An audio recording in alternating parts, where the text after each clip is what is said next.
need you! Take me back! Please!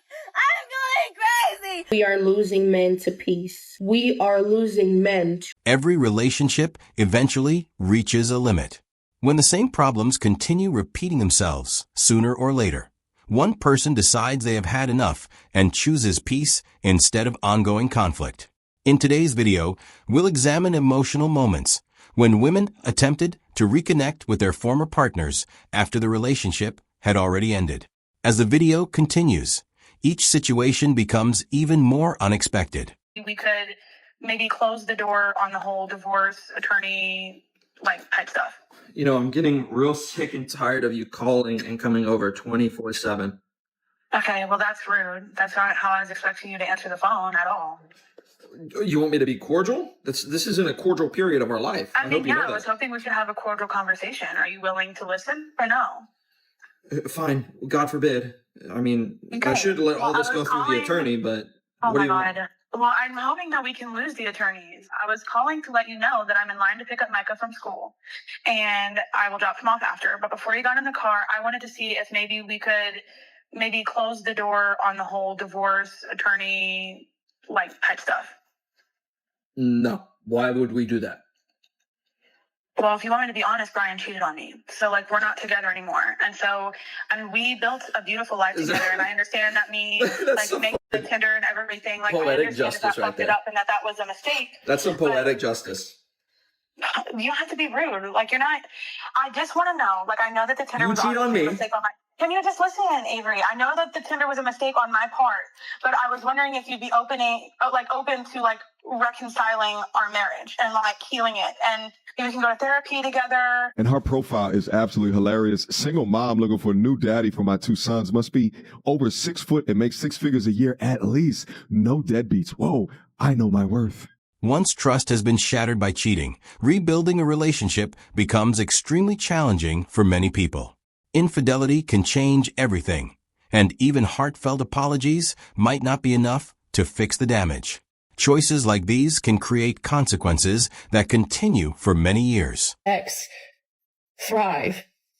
It's a beautiful thing, but it's really triggering for me because I walked away with literally having to start over after 12 years of starting over, of wondering if I'm going to be able to keep a roof over my head with my boys and not being able to just go out and play in our backyard like we used to, and wondering if I'm going to be able to feed them. You know what, man? Any guy who gets left, maybe his wife divorces him or his girlfriend leaves him, every man should strive to achieve this level of success and thrive this much that your former girlfriend or your ex-wife opens up her front camera and tells the world your success literally is triggering her. She literally said it. One fascinating part of situations like these is that ending a relationship doesn't necessarily make emotions disappear. Sometimes, the person who decided to leave later struggles after watching their former partner move forward. When those emotions are expressed publicly online, the entire situation becomes exposed for everyone to judge. Stop. Stop.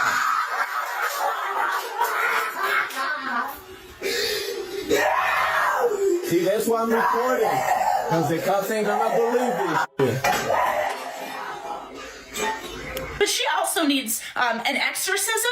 Men 1000% should just start walking around with body cams on them 24/7 because 1000% she would have tried to blame that on him. I have 2 children. I have one that's almost 9 and I have one that just turned 4. And neither of them have ever thrown a tantrum that ridiculous. All in unison, at the count of 3, I want you to guess why she's throwing that tantrum. 1, 2, 3. Wow, you all got it right. Yes, she was caught cheating. God, I mean, it's just proof, right? Women can be vomiting, crying, throwing up all over themselves, flailing, and that will still be lying. I'll tell you what, I'm a mother, so when a guy's like, ooh, let me go over, I don't care if your kid's there, I'll wait till they're asleep. Blocked. Done. What the f you mean you gonna wait for my kid to be asleep? Hell. Yeah, real quick. This was certainly one of the most emotional moments in the video. The discussion intensified rapidly, revealing how differently people perceive relationships today. Some feel that personal development, career ambitions, and peace of mind should take priority over romance, while others continue to believe relationships should remain the central focus.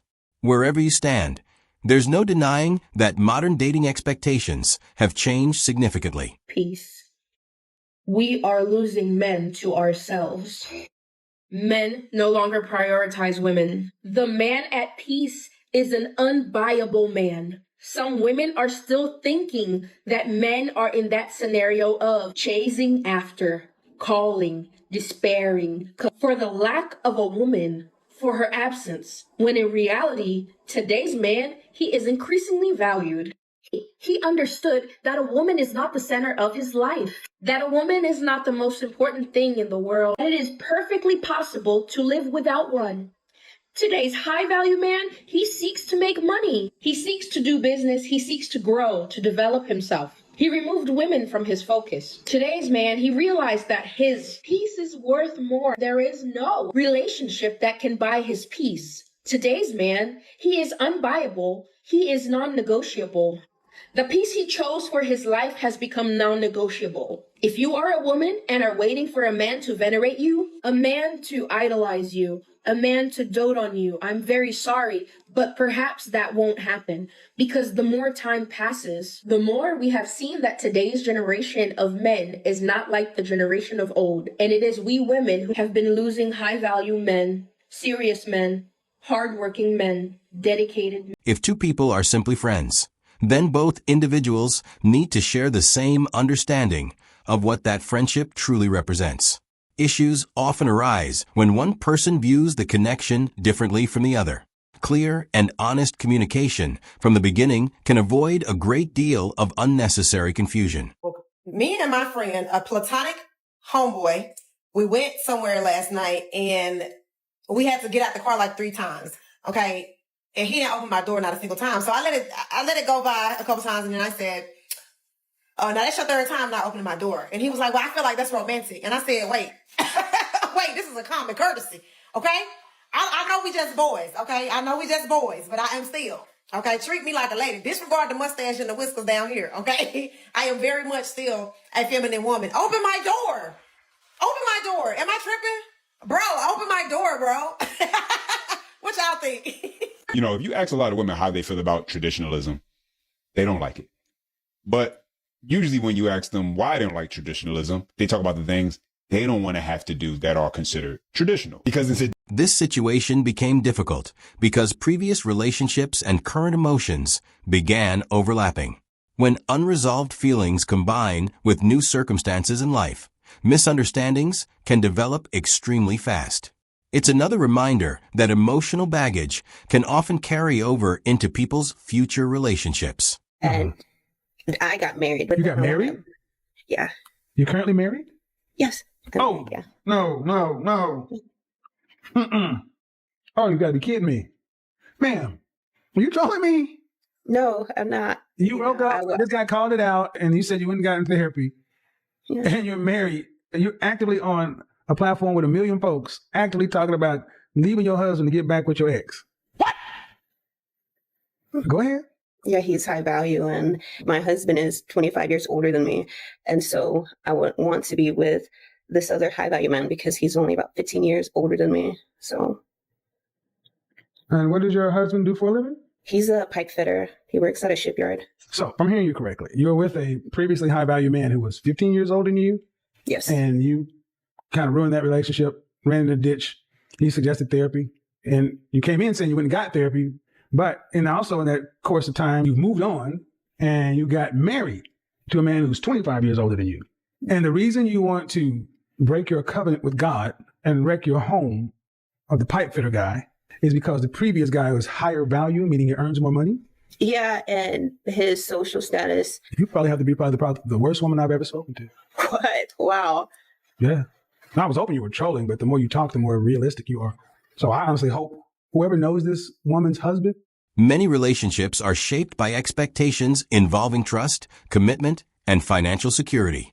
As time passes, people naturally notice patterns in their partner's behavior, and those patterns frequently influence decisions they make later.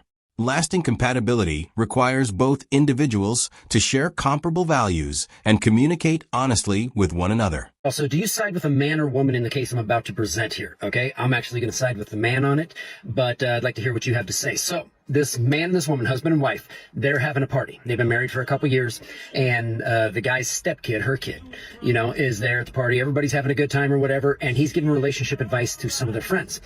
And she comes over and says, don't take relationship advice from him. And he thinks she's playing around and says, well, it got me you, didn't it? And he gives her a kiss or whatever. And she says, the only reason you got me is because I was recently divorced, scared, and I had a kid. And basically he was a safe choice. And he goes silent. Right? And I mean, I don't know. That would be so freaking devastating. Okay. But a couple days later, she realizes how silent and how affected he is. And she tries apologizing. He said, I'll be okay. And then like 2 weeks later, she's starting to get into panic because he will not talk to her. He won't do anything. She starts cooking his favorite foods, trying to do all the things that he likes, even goes so far as to have their kids go stay at her parents' house, or his stepkid and her kid go stay at the parents' house. And then she takes him somewhere that was important to them. And they go stay a couple nights there. And then when they come back, he goes to work for a couple days. He comes back. As soon as he walks in the door, he said, can you sit down on the couch for a second? Sits down and said, we're done. We're getting a divorce. And she tried everything. She begged him not to go. She said, I love you now. I'm so sorry. Blah, blah, blah. I actually side with the guy on this, and I'm not trying to be mean. I understand everybody's situation would be different, but the fact of the matter is, and a lot of people are going to say, no, you work harder on a marriage. To me, that contract's null and void because she did not love him when she got into the relationship. Okay. She saw safety. She was panicked after her recent divorce, being a stay-at-home mom with a single kid. So she latched onto the first guy she didn't even love because he had money and could provide safety. And that's what she did, and admitted that's what she did. And so when he found out, he's like, oh, you don't love me? I don't want you then. Okay. The only thing that gives me hesitation about ending the marriage and everything would be the kid. How attached to him is the kid? Because it sounded like the other father wasn't in, he's a father figure, but the other real dad wasn't in the picture. And so you kind of don't want to harm the kid, but I'm also one who does not believe in parenting marriages. I've seen 4 of them in my own life. Every single one of them have their kids horrible messes, multiple divorces when they get older and all that stuff. But that's a side subject. This subject is, do you agree with this guy for divorcing her? She said she admitted she didn't love him. She just chose him for safety. And to me, that would be about the only more devastating thing a woman could do is love me and then cheat on me, which to me means she never really loved me in the first place. But let me know what your thoughts are. I would definitely side with the guy on this, but I understand everybody's got their... I was ovulating. You don't know women. You haven't grown up with women. My body, I was just listening to my body. We are chemically created. I have this chemical thing in me where I have to reproduce. My body, I was just listening to my body, I was at the club. There was a man there, cute, a couple drinks in. I was like, my body was like, reproduce. What are you talking? So you're blaming science for you cheating on me? Yes, I had no control. Okay. Yeah, you didn't have to go home with him. You obviously don't understand what it's like being a woman. Like, my body is chemically built so that I have to reproduce, and I was just listening to my body while I was ovulating. Do me a favor, please. Get out of here. Get out of here, man. Is that a thing? I've never heard that. I have never heard that. My body was screaming. All right, well, my ex were like, let me intertwine. Topics like cheating almost always trigger debate online. Some people believe every choice ultimately comes down to personal responsibility, while others maintain that emotions or external circumstances can influence what happens. Regardless of the reason, accountability remains one of the biggest conversations whenever relationships come to an end.